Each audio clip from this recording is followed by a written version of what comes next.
வணக்கம். ஃபோட்டோபாய்ஸை நீங்கள் தேர்ந்தெடுக்கிறதுக்கான முக்கியமான காரணங்கள் என்னென்னு நான் சொல்கிறேன். உங்களுடைய ஈவெண்ட்டை நாங்கள் ஷூட் பண்ணுறோமா இல்லை வேறு ரெகுலர் ஃபோட்டோகிராஃபர் ஷூட் பண்ண போகிறாங்களான்னு இந்த வீடியோக்கு அப்புறம் நீங்கள் முடிவு பண்ணலாம். ஃபோட்டோபாய்ஸ் ஏன் இந்த பேர் அப்படின்னு கேட்டிங்கன்னா, வாழ்க்கையில் சாதிக்கணும், பெருசாக இந்த இண்டஸ்ட்ரியில் வரணும்னு நினைக்கிற பசங்களை வச்சு ஆரம்பிக்கப்பட்டது தான் இந்த ஃபோட்டோபாய்ஸ். ஃபோட்டோ மேனுக்கு பதிலாக ஃபோட்டோபாய்ஸ் வச்சதுக்கான காரணம், யங்ஸ்டர்ஸ் இதில் கொஞ்சம் அதிகம், with the guidance of photo mans. பெரிய லெஜெண்ட்ஸ் நிறைய பேர் இந்த கம்பெனியில் பேக்ரவுண்ட் இருக்காங்க. ஸோ இங்கே இருக்கிற வேலை செய்கிற பசங்க ரொம்ப துடிப்பான பசங்க, ரொம்ப வித்தியாசமான பசங்க. சிவகேரா சொல்கிற மாதிரி, winners don't do different things, they do things டிஃப்ரெண்ட்லின்னு சொல்லுவார். அதை தான் நாங்கள் ஃபோட்டோபாய்ஸில் செய்கிறோம், ரொம்ப ப்ரொஃபஷ்னலாக செய்கிறோம். ஸோ எவ்வளவோ ஸ்டுடியோஸ் இருக்கலாம் இன்றைக்கி. ஒரு தெருவில் எடுத்தீங்கன்னா அட்லீஸ்ட் ஒரு ஸ்டுடியோவாவது நீங்கள் இன்றைக்கி பார்க்க முடியும்.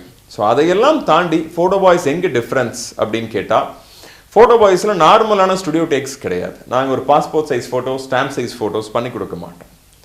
ஏன் அப்படின்னால் அது எங்களுடைய டைமை குறைச்சிரும், கிரியேட்டிவிட்டி குறைச்சிரும், அது ரெகுலர் போசஸ் யார் வேணாலும் எடுத்துக்கலாம் அப்படிங்கிற காரணத்தினால அதை நாங்கள் செய்ய விரும்பலை.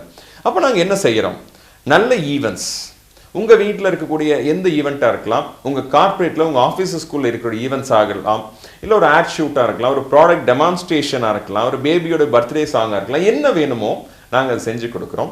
பட் ஒரே ஒரு டிஃப்ரென்ஸ் மற்றவங்களுக்கு எங்களுக்கு என்னென்னா, நாங்கள் எடுக்கிற ஃபோட்டோஸ் எங்களுக்கு ரொம்ப திருப்தியாக இருக்கணும், அதை விட கஸ்டமர் என்ன எதிர்பார்க்குறாங்களோ அந்த ஃபீலிங் கொடுக்குறோம்.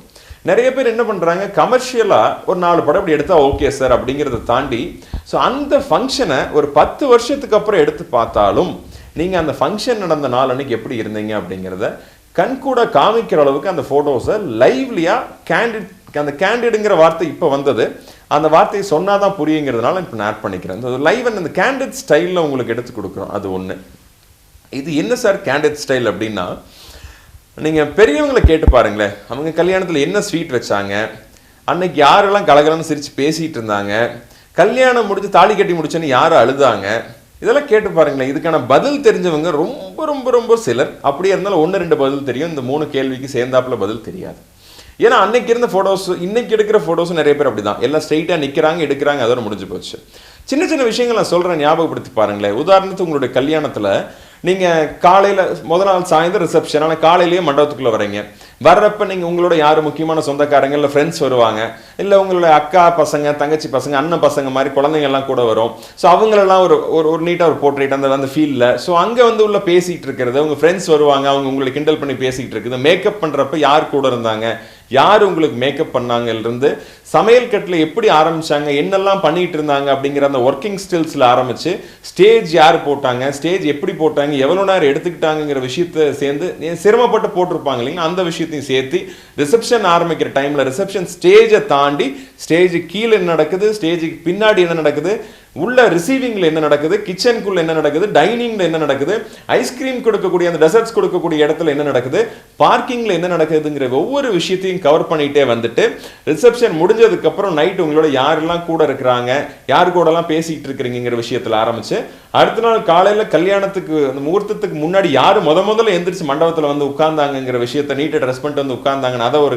ஷார்ட் காமிச்சிட்டு, ஸோ கூட இருக்கிற சொந்தக்காரங்களாம் யார் யார் வந்திருக்கிறாங்க, பொட்டு வைக்கிறது யாரு, ஸோ அந்த கேண்டிடேட் பொட்டு வைக்கிறப்ப யாராவது கிண்டலா பேசி சிரிச்சாங்களா, இல்லை என்ன உங்களுக்கு கிஃப்ட் கொடுத்தாங்கிற விஷயத்த சின்ன சின்னதாக காமிச்சு, உங்க கல்யாணத்தை நடத்தி வைக்கக்கூடிய அந்த ஐயர் யாருங்கிறத முதற்கொண்டு தெளிவாக காமிச்சு, ஏன்னா அவர் முக்கியம் இல்லைங்களா, உங்க கல்யாணத்தை நடத்தி வைக்கிறவரே அவரோட ஒரு போட்டோ, நல்ல ஒரு போட்டோ கொடுத்து எம்டி ஸ்டேஜ் ஆரம்பிக்கிறதுக்கு முன்னாடி நல்ல அந்த மணவரை டெக்கரேட் பண்ண ஸ்டேஜ், அந்த சேர் அரேஞ்ச்மெண்ட்ஸ்ல ஆரம்பிச்சு வர வர வர உங்களுக்கு தாலி கட்டி முடிச்சோன்னே பொண்ணு மாப்பிளோட ரியாக்ஷன், இல்லை என்ன பண்ணுறாங்க, சிரிக்கிறாங்களா, அவங்க அந்த ஒரு பார்வை பார்ப்பாங்க பார்த்தீங்களா, அந்த விஷயத்தெல்லாம் ₹1,00,00,000 கொடுத்தா கூட மறுபடியும் கொண்டு வர முடியாதுங்க. ஸோ அதெல்லாம் ஒரு ஃபோட்டோவை கேப்சர் பண்ணி தாலி கட்டி முடிச்சோடனே அப்பா என்ன பண்ணுறாரு, அம்மா என்ன பண்ணுறாங்க, மாமனார் மாமியார் என்ன பண்ணுறாங்க, ஸோ அவங்க மற்றவங்களோட ரியாக்ஷன் என்ன, சில நேரத்தில் அப்பா அம்மா அழுகாமல் கூட அவங்க அத்தை பொண்ணோ சித்தப்பா பொண்ணோ இல்லை அண்ணன் பையன் யாராவது ஒருத்தர் ஒரு ஆனந்த கண்ணீர் விடுவாங்க. அந்த விஷயத்தை கேப்சர் பண்ணுற விஷயம் முதற்கொண்டு கடைசியில் எல்லாம் முடிச்சுட்டு டாட்டா பாய் பாய் வீட்டுக்கு போகிறதோட நாங்கள் கவர் பண்ணுறது இல்லாமல் சம்டைம்ஸ் நாங்கள் கேட்குறோம், நீங்கள் ஒத்துக்கிட்டால்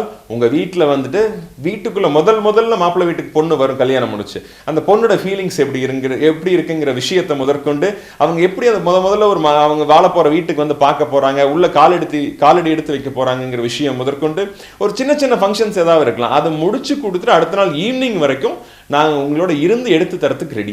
ஒவ்வொரு விஷயத்தையும் உங்களோடவே இருந்து உங்களோட ஒரு ஃபேமிலி மெம்பராக மாறி உங்களோட ஒருத்தராக மாறி நீங்கள் யார் முக்கியமானவங்கன்னு தெரிஞ்சுக்கிட்டு அவங்களுக்கு இம்பார்ட்டன்ஸ் கொடுத்து ஃபோட்டோஸ் நிறைய எடுத்து கொடுக்கறது தான் எங்களுடைய வேலைங்க. ஸோ இந்த ஃபோட்டோ பாய்ஸை பொறுத்த வரைக்கும் ஒவ்வொருத்தருக்குமே இங்கே இருக்கிற ஒவ்வொரு ஸ்டாஃபுக்குமே ட்ரெயின்டு ஸ்டாஃப்ஸ் 2 விஷயத்தில் தேர் ட்ரெயின்டுங்க. ஒன்று வித் தி டெக்னாலஜி, இல்லை அவங்க எடுக்கக்கூடிய கேமராஸை பொறுத்த வரைக்கும் அவங்க வெல் ட்ரெயின்டு. எப்படி எடுக்கணுங்கிறது உட்பட அவங்க ட்ரெயின்டு. ஸோ எப்படி எடுத்தால் படம் நல்லா வரும், தி ஒர்ஸ்ட் கண்டிஷனில் கூட எப்படி எடுக்கலாம். சில மண்டபத்தில் நிறைய நேரத்தில் கரண்ட் ஆஃப் ஆகலாம், இல்லை ஜென்ரேட்டர் சரியெல்லாம் ட்ரிப் ஆகிட்டு இருக்கலாம், ஃபியூஸ் போகலாம், இல்லை திடீர்னு ஒரு ஈவெண்ட் அன்பிளான்டாக ஒரு ஈவெண்ட் நடக்கலாம். எல்லா விஷயத்தையும் ஃபோட்டோ பாய்ஸில் இருக்கக்கூடிய பசங்க வெல் ட்ரெயின்டு வித் அசிஸ்டன்ஸோடு இருப்பாங்க. அது ஒரு பெரிய ப்ளஸ் பாயிண்ட்ஸ். உதாரணத்துக்கு ஒரு சாயந்தரம் ஒரு 5 மணிக்கு ரிசப்ஷன் ஆரம்பிக்குதுன்னா 10 மணி வரைக்கும் போகும். மற்ற கல்யாணத்தில் பார்த்துருப்பீங்க, ஃபோட்டோகிராஃபர்ஸ் கொஞ்ச நேரம் சத்தமோட பேசுவாங்க, ஒரு 7-8 மணி ஆனால் டல் ஆயிடுவாங்க, அதுக்கு மேலே அவங்க டயர்ட் ஆயிடுவாங்க. அதனால ஒரு லைட்டிங் மாற்றி வைக்க மாட்டாங்க. லைட் ஆஃப் ஆயிடுச்சா பரவாயில்ல, ஓரளவுக்கு அட்ஜஸ்ட் பண்ணி எடுத்துருவாங்க. பட் எங்ககிட்ட நிறைய அசிஸ்டன்ஸ் இருக்காங்க. Spare light, spare camera, spare lenses ஒவ்வொரு ஈவெண்ட்லையும் இருக்கும். ஒரு விஷயம் போச்சுனாலும் அதை மாற்றி எப்படி கரெக்ட் பண்ணி எடுக்கணும் உடனே அசிஸ்டன்ஸ் பண்ணிடுவாங்க.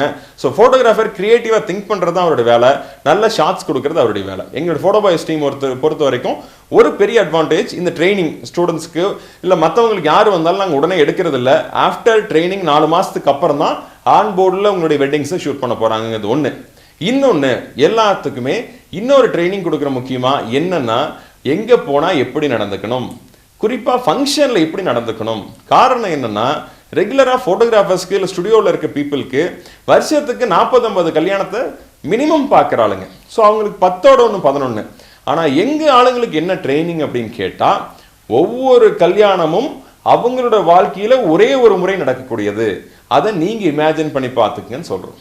ஸோ அங்கே போனால் எப்படி நடந்துக்கணும், எப்படி சிரிக்கணும், எப்படி பேசணும், சொந்தக்காரங்க யாராவது வந்தால் அவங்ககிட்டையும் எப்படி பேசணும், ஸோ என்ன விஷயம் நடந்தாலும் அதை எப்படி நல்லபடியாக சந்தோஷமாக முடிச்சு கொடுக்கணும் அப்படிங்கிறது எங்கள் ஆளுங்களுக்கு பக்கா ட்ரெயின்ட். ஸோ உங்களுடைய ஃபங்க்ஷனில் எங்களுக்கு ஒரு ஆர்டர் கொடுக்குறீங்க அப்படின்னா அதோட நீங்கள் அந்த கவலையை மறந்துடலாம். ஸோ ஃபோட்டோஸ் வீடியோஸை பொறுத்த வரைக்கும் ஃபோட்டோ வாய்ஸ் மொத்தத்தையும் பார்த்துக்குவாங்க. நீங்கள் வெட்டிங்க்கு வரீங்க, வெட்டிங்கை சந்தோஷமாக முடிக்கிறீங்க, போகிறீங்க. எனக்கு ஸ்பெசிஃபிக்காக அப்படி ஒரு நீட் இருக்குது, 2 நாள் ஆல்பம் வேணும், done, we are ready to do with the best extreme quality, நாங்கள் பண்ணி கொடுக்குறோம். இல்லை சார் எனக்கு வித்தியாசமாக ஏதாவது வேணும், ரைட், இன்ஸ்டன்ட் விஷஸ் வந்து லைவாக ஷேர் பண்ணணும். இல்லை சார் எனக்கு யாரோ ஸ்கைப்பில் இருக்காங்க, எனக்கு அந்த வீடியோ வந்து இங்கே எனக்கு லைவ் வேணும், பண்ணலாம். இல்லை இங்கே இருக்கிறவங்களுடைய வீடியோ வந்து நான் அவங்கவுங்க ஃபேஸ்புக் பேஜில் ஷேர் பண்ணணும், இல்லை யூடியூப் சேனலில் ஷேர் பண்ணணும், ரைட், பண்ணலாம். இல்லை சார் வரவங்களெல்லாம் மேலே வந்து வாழ்த்து சொல்ல மாட்டாங்க, ஸோ நிறைய பேர் கீழேயே பார்த்துட்டு போயிடுவாங்க, அவங்கள்ட்ட நான் எப்படி விஷஸ் வாங்கினா அதுக்கு நிறைய வழிகள் இருக்குது. ஸோ அந்த வழிகள் என்னங்கிறது உங்களுக்கு ஷேர் பண்ணுறோம். இஃப் யூ லைக் நீங்கள் அதை எடுத்துக்கலாம். ஸோ வர்றவங்க மேலே வந்து வாழ்த்து சொல்லணும்னு அவசியம் இல்லை, வரதுக்கு யோசிச்சாலும் கீழேயே உங்களுக்கான வாழ்த்துக்களை பதிவு பண்ணிட்டு போயிடுவாங்க. அதை கல்யாணம் முடிச்சுட்டு ஒரு 10 நாளுக்கு அப்புறம் உங்களுக்கு கொடுப்போம். அதை நீங்கள் பார்க்குறப்ப உங்கள்கிட்ட இருக்கிற சந்தோஷமே அலாதின்னு சொல்லலாம். ரொம்ப வித்தியாசமான விஷயங்களாக இருக்கும். ரொம்ப கஷ்டப்பட்டு உங்களோட வெட்டிங்கை பிளான் பண்ணியிருப்பீங்க, அதோட மேக்கிங்கை பண்ணணும், right, done, we are ready. இல்லை சார் முடிச்சதுக்கப்புறம் அந்த எக்ஸ்பீரியன்ஸ் ஷேரிங் வேணும், நாங்கள் கல்யாணம் எப்படி இருந்துன்னு சொல்லணும், ரைட், சொல்லுங்கள். அது அழகான வீடியோவை ஒரு சினிமா டைப்பில் எப்படி எடுத்துடணுங்கிறது எங்களுடைய பொறுப்பு. இல்லை சார் டோட்டல் வீடியோ 12 மணி நேரம் போர் அடிக்கும், எங்களுக்கு ஒரு சின்ன ஹைலைட்ஸ் வேணும், இல்லை ஒரு மாண்டேஜ் வேணும், யாராவது வந்தாங்கன்னா சொந்தக்காரங்க வந்தாங்கன்னா அவங்க ஒரு காஃபி சாப்பிட்டு முடிக்கிறதுக்குள்ள டோட்டல் வீடியோவை சுருக்கி ஒரு படமாக பார்த்துடணும், ரைட், ஒரு 4லேருந்து 6 நிமிஷம் ஒரு மாண்டேஜ் வீடியோ பண்ணித்தரோம். சார் எல்லா இடத்துக்கும் என்னால் ஆல்பத்தை தூக்கிட்டு போக முடியாது, வேண்டாம், டிஜிட்டல் காப்பீஸ் உங்களுக்கு கொடுத்துட்றோம். டிசைன்டோ இல்லை அன்டிசைன்ட் எப்படி கேட்குறீங்களோ டிஜிட்டல் காப்பீஸ் உங்களுக்கு கொடுத்துட்றோம். ஸோ அது டிஜிட்டல் ஆல்பம் கொண்டு போங்க, காமிங்க. இல்லை சார் எனக்கு ஆல்பம் தான் காமிக்கணும்னு சின்னதாக வேணும், சின்ன காஃபி டேபிள் புக்ஸ் வித் பெரிய ஆல்பத்தில் என்ன இருக்கோ அதை அப்படியே கன்வெர்ட் பண்ணி கொடுக்குறோம். ஒரு சின்ன புக் ஈஸியாக எடுத்துகிட்டு போகலாம், உங்கள் ஃப்ரெண்ட்ஸுக்கு ஷேர் பண்ணாலும் எடுத்துகிட்டு வரலாம். இன்னும் வேறு என்னெல்லாம் உங்களுக்கு ஃபோட்டோ வீடியோவில் வேணும் எல்லாமே செஞ்சு கொடுக்கறதுக்கு நாங்கள் ரெடியாக இருக்கிறோம். குவாலிட்டி எப்படி சார் இருக்கும், ஃபோட்டோஸ் எப்படி சார் இருக்கும், ஆல்பம் எப்படி சார் இருக்கும், உங்கள் குவாலிட்டி நல்லா இருக்குமான்னு கேட்டால் இதுதான் கரெக்டான பிளேஸ். ஃபோட்டோ பாய்ஸை விட பெஸ்ட்டாக சவுத் இந்தியாவில் வேறு யாராவது பண்ணுவாங்கன்னா பெரிய கேள்விக்குறி. So we are ready to serve you with the best quality, best service. அந்த ஃபோட்டோவில் சிலர்கிட்ட குவாலிட்டி இருக்கும், நடந்துக்கிற முறையில் இருக்காது. சிலர் நல்லா நடந்துக்குவாங்க, பேசுவாங்க, ஆர்டர் எடுப்பாங்க, ஆனால் ஃபோட்டோ நல்லா இருக்காது. இது ரெண்டும் சேர்ந்த காம்பினேஷன் தான். ஸோ நல்ல ஃபோட்டோஸ், நல்ல டெக்னீஷியன்ஸ், நல்ல பேசி பழகக்கூடிய ஆளுங்க தான் ஃபோட்டோ பாய்ஸ். இன்றைக்கி நம்மளுடைய கஸ்டமர்ஸ், பழைய கஸ்டமர்ஸ் நிறையா நம்ம ஒரு ஃபேமிலியாக தான் இருக்கிறாங்க. என்னுடைய ஃபேமிலிலையோ இல்லை என்னுடைய பார்ட்னர்ஸோட ஃபேமிலிலையோ யாருடைய ஃபேமிலியில் ஒரு ஈவெண்ட் வந்தாலும் கூப்பிடாமையே கூட நிறைய பேர் கலந்து கொள்ளக்கூடிய ஒரு பெரிய சந்தோஷமான விஷயங்களுக்கு இருக்குது. ஸோ எங்களுடைய ஃபேமிலியில் அல்லது உங்களுடைய ஃபேமிலியில் நாங்கள் ஜாயின் பண்ணிக்கிறதுக்கு ஒரு வாய்ப்பு கொடுத்தீங்கன்னா ரொம்ப சந்தோஷம். கூடிய சீக்கிரம் உங்களுடைய ஈவெண்ட்டை கவர் பண்ணுறோம். ஈவெண்ட்டில் பார்ப்போம். தேங்க்யூ.